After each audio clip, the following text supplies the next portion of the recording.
Hi guys, in a couple of my previous videos I talked a little bit about language patterns, specifically about ing endings and infinitives, because language patterns work like this. These are usually two verbs standing one after another one. So how do we decide which one it is? A verb plus an infinitive or a verb plus an ing form or gerund? So let's see how Longman can help us with that. So the first word I would like us to have a look at is the word continue. It's translated into Russian as продолжать что-то делать. And with the word continue it's pretty easy because it's exactly the same as in Russian. Continue to do something. To do, infinitive.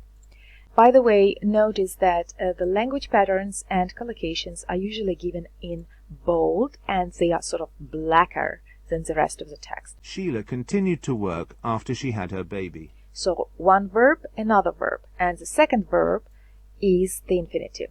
Continued to do something. But with the word продолжать делать что-то, you can always say keep. It also means продолжать.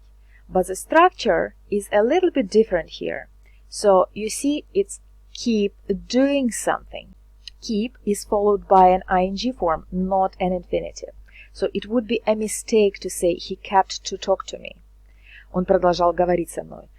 The right way to say it would be he kept talking to me. So let's have a look at one more example.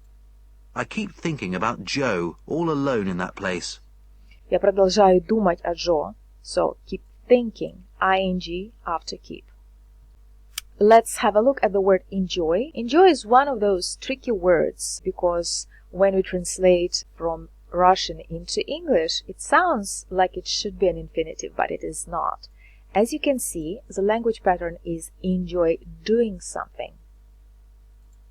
Young children enjoy helping around the house. And if you scroll down a little bit, you see this grammar box, as I call it, and you can see that enjoy is never followed by an infinitive. A mistake would be to say, I enjoyed to watch the game on TV. It's red, it means it's wrong. And the correct way to say it would be, I enjoyed watching the game on TV.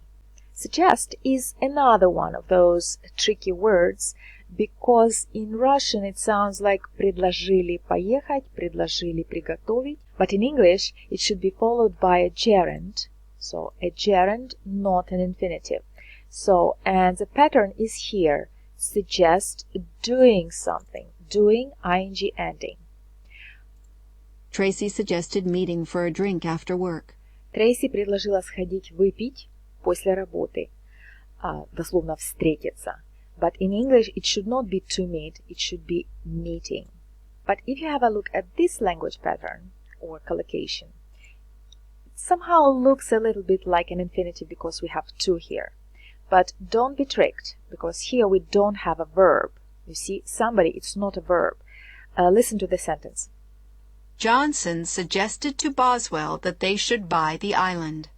Johnson предложил Boswell. So there is no verb after suggested. So if you need two verbs, предложил что-то сделать, please use this pattern.